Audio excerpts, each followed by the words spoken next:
Buenos días, jóvenes. Vamos a continuar con el estudio de nuestro contenido plasmado en su módulo de aprendizaje. En esta ocasión vamos a ver lo que es los sistemas de nomenclatura. Ya estuvimos viendo los antecedentes relacionados a esto. Vimos cómo se nombran algunos iones monoatómicos o iones poliatómicos y aprendimos a calcular el estado de oxidación. Estos son conocimientos previos que ustedes deben de saber y dominar para poder nombrar compuestos químicos, ya que si no conocen el estado de oxidación no podrán aplicar las reglas que cada sistema de este ha establecido.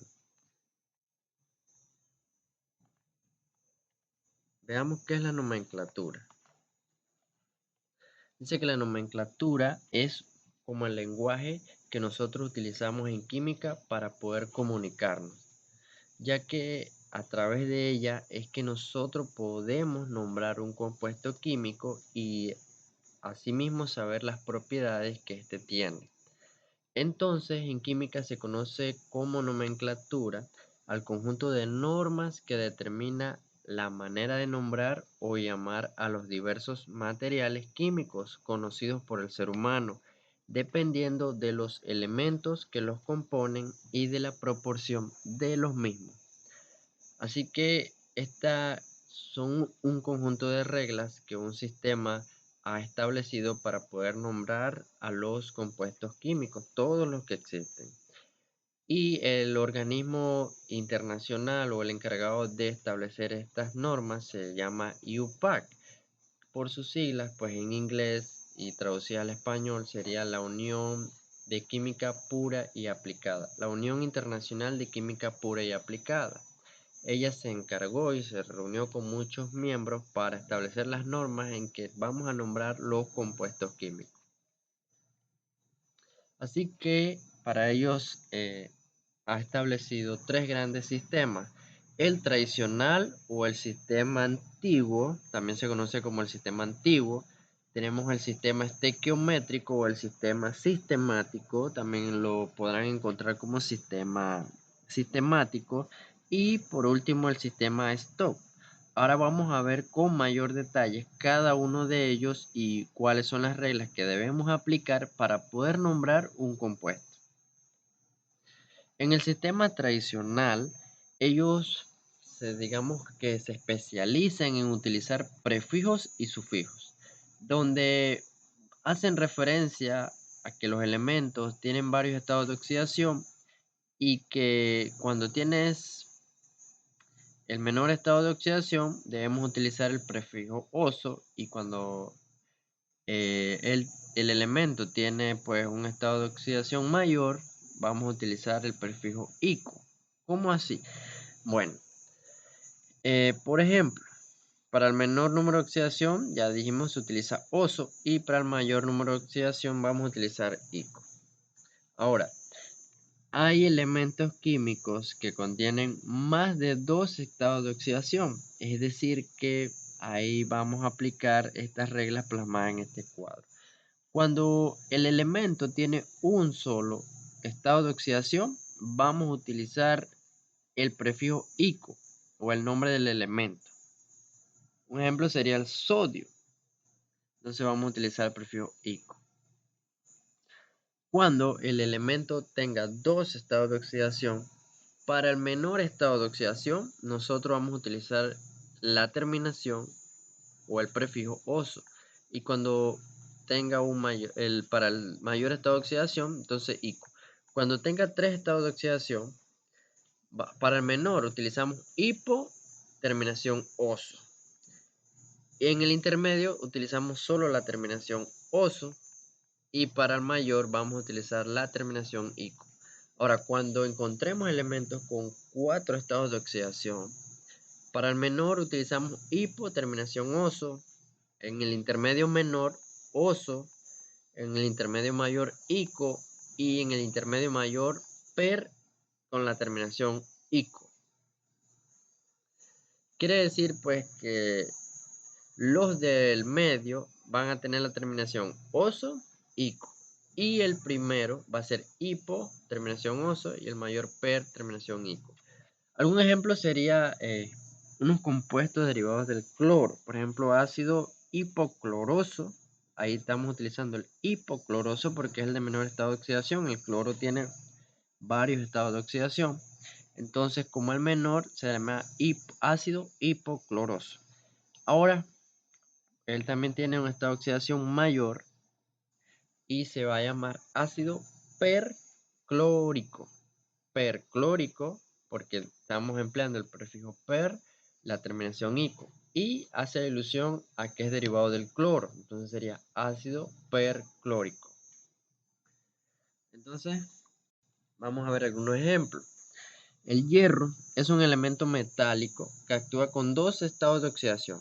Así que ya sabemos que cuando tenemos dos estados de oxidación, debemos utilizar para el menor la terminación oso y para el mayor la terminación ico. ¿Cómo así? Pues vamos a conjugar eso. El hierro sería para el menor estado de oxidación, ion, porque es solamente un ion ferroso. Y para el mayor sería ion férrico. Ahora, vamos ahora a utilizar estos prefijos con compuestos químicos. Estos más adelante van a ver las funciones de diversos compuestos químicos. Esto sería ácido hiposulfuroso. Hipo porque es el menor estado de oxidación del azufre. Oso porque debe terminar en oso. Y sulfuro viene de azufre. Después van a aprender pues que hay nombres que se les deben asignar a cada elemento. Por ejemplo, los gases, el azufre, el carbono, son excepciones a esa regla. Ahora acá tenemos óxido auroso, porque ya vimos que el estado de oxidación del oro, el menor estado de oxidación, aquí sería más 1, entonces sería óxido auroso. Y acá tenemos el óxido niquélico. ¿Por qué termina en ico? Porque es el mayor estado de oxidación o el único estado de oxidación del níquel. Recordemos que el níquel pues está en el grupo 1A de la tabla periódica. Ahora veamos el sistema Stock. En el sistema Stock, a diferencia del tradicional, él identifica el catión cuando éste tiene dos números de oxidación. Se aplica incluyendo el número de oxidación del primer elemento, es decir, el catión, entre paréntesis y con números romanos. Por ejemplo, para el hierro, este se llamará óxido de hierro. Ahora, como regla general en nomenclatura para poder nombrar compuestos químicos, un compuesto químico, su nombre se compone de dos palabras. La primera hace referencia a la función de ese compuesto y la segunda palabra pues hace referencia al catión que lo identifica o al que participa en ese compuesto. Más adelante veremos que cuando el oxígeno se une a un metal, su función sería la de un óxido. Y es por eso que aplicando la regla que les acabo de mencionar, primero siempre va a ir la palabra óxido a la hora de escribir el nombre de ese compuesto y luego el nombre del catión, pero va a depender de en qué sistema estamos trabajando. Aquí sería óxido de hierro segundo. ¿Por qué hierro segundo? Porque si usted determina el estado de oxidación, por eso le dije que era muy importante que ustedes dominen bien el tema de calcular el estado de oxidación, porque usted debe saberlo para colocarlo entre paréntesis, porque la regla dice que nosotros debemos identificar el estado de oxidación del catión y colocarlo entre paréntesis en números romanos. Entonces acá este sería óxido de hierro tercero. Cuando calculamos el estado de oxidación nos daremos cuenta que su estado de oxidación va a ser 3. Entonces se llama óxido, que es la función, ¿verdad? ¿Por qué es óxido? Porque el oxígeno se ha unido al hierro, que es un metal, y se llama óxido. Y el catión que participa o identifica ese compuesto sería el hierro. Por eso sería óxido de hierro tercero. Damos algunos ejemplos comunes. Tenemos óxido de hierro segundo, óxido de hierro tercero, óxido doble de hierro segundo y tercero, tenemos el óxido de cromo sexto. Por eso ustedes deben saber determinar el estado de oxidación del cromo para poder colocarlo entre paréntesis. Tenemos el óxido de plomo cuarto. Tenemos el óxido de nitrógeno cuarto. Así que ya saben que en este sistema, nosotros lo que vamos a estar viendo es el estado de oxidación. En el sistema stock vemos el estado de oxidación y colocamos entre paréntesis al final en números romanos. Ahora vamos a ver el sistema estequiométrico. En el sistema estequiométrico dice que está basado en la composición del compuesto, no en su estructura. ¿Cómo así? Para nombrar el nombre del ion se anteponen los prefijos griegos en numeración mono, di, tri, tetra, penta, hexa, hecta. Todos ellos, esos prefijos hacen referencia a un número o a la cantidad presente de un elemento en ese compuesto. Si tenemos, por ejemplo, 3 oxígenos, debemos utilizar el prefijo tri.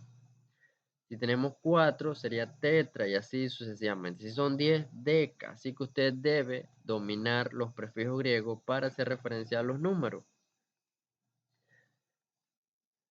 Estos también se conocen como prefijos multiplicadores para indicar la cantidad de átomos presentes en ese compuesto. Veamos algunos ejemplos. Aquí tenemos 3 cloro y si aplicamos la regla que le dije de primero mencionar la función de ese compuesto, cuando el cloro se une a un metal, su función va a ser de cloruro. Entonces sería, como tenemos 3, sería tri, tenemos que utilizar anteponer. Anteponer significa colocar en primer lugar el prefijo, seguido de la palabra, sería tricloruro de boro. Acá tenemos solamente un oxígeno. Pues, recuerden que primero se nombra, por decirlo así, la parte negativa de ese compuesto o el anión, que es lo que está ubicado a la mano derecha. Y a la mano izquierda, por regla general, ya la vimos, estudiamos las reglas en la clase anterior, el catión o la parte positiva va a ir de primero o a la mano izquierda. Así que sería monóxido de carbono. Acá tenemos 4. Entonces tenemos que anteponer el prefijo para 4. ¿Cuál sería? Tetra, ¿verdad? Entonces sería tetra. ¿Cuál es la función? Es un oxígeno unido a un no metal. Sería óxido. Tetraóxido de, ¿cuánto tenemos? 2 nitrógenos. Entonces sería tetraóxido de dinitrógeno. Luego tenemos 10 oxígenos, así que anteponemos el prefijo para 10, que es deca. Sería decaóxido de, ¿cuántos fósforos tengo? Tengo 4. Entonces, empleamos el prefijo griego para hacer referencia a 4, que sería tetra. Entonces sería decaóxido de tetrafósforo. Así que vamos a ver una pequeña práctica. Aquí tenemos un solo oxígeno, ¿verdad? Entonces sería monóxido, ¿verdad? ¿Monóxido de qué? De hierro. Porque solamente tenemos uno. Cuando tenemos uno, a veces no es necesario colocar mono para hacer referencia al catión. Entonces se crea monóxido de hierro. Aquí sí tenemos 3, así que vamos a utilizar el prefijo tri. ¿Tri qué? ¿Cuál es la función de ese compuesto? Óxido, ¿verdad? Trióxido de hierro.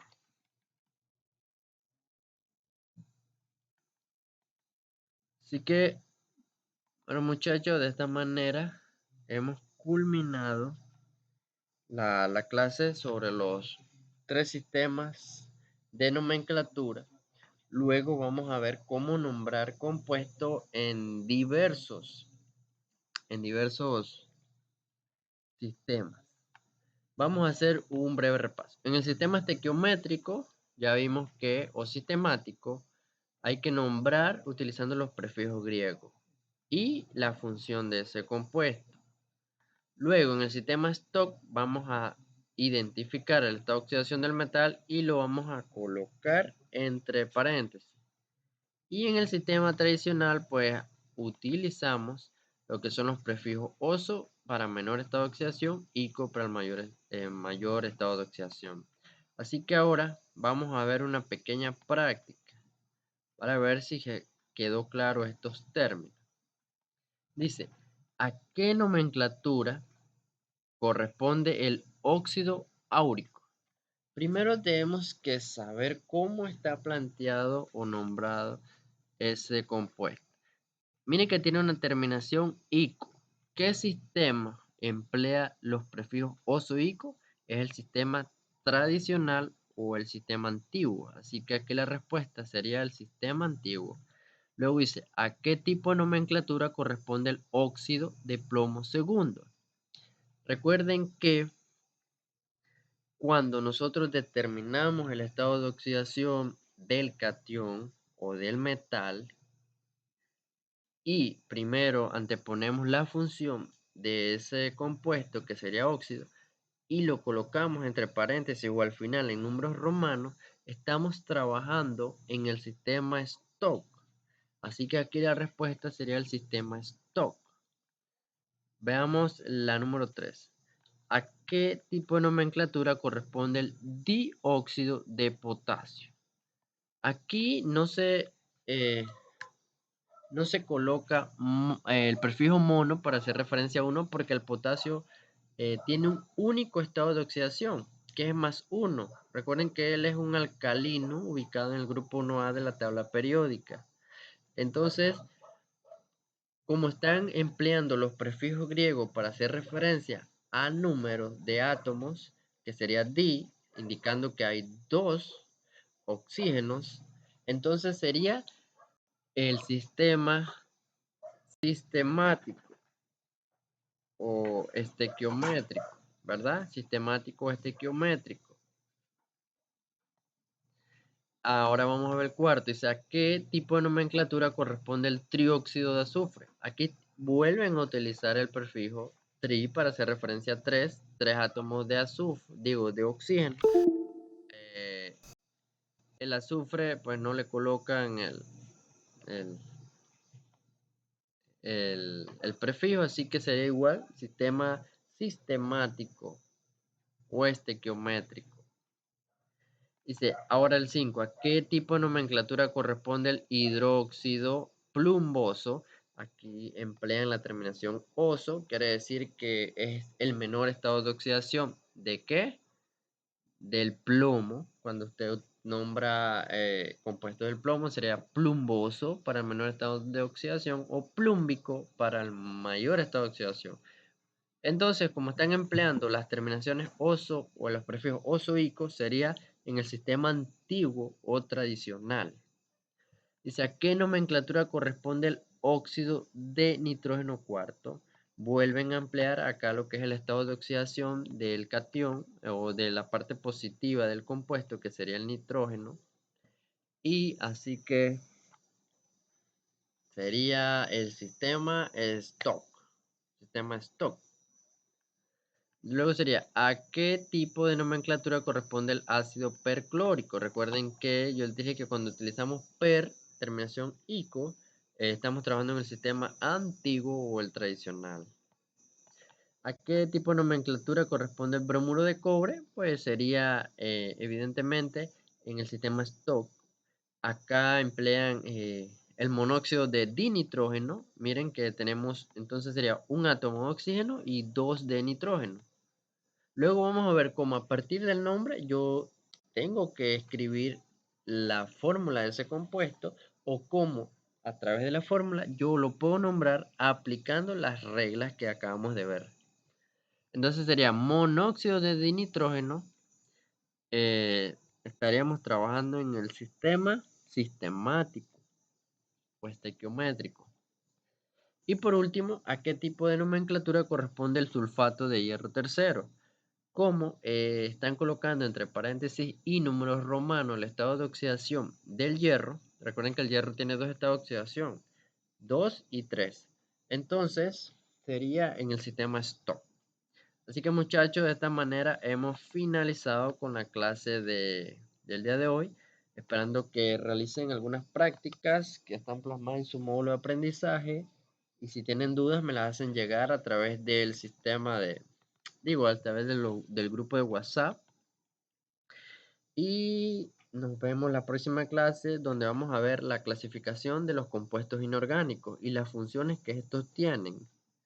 Hay funciones hidróxido, funciones ácido, funciones de hidruro, funciones de óxido y cómo poder identificar cada uno de ellos. Así que espero que tengan un excelente día y nos vemos la próxima.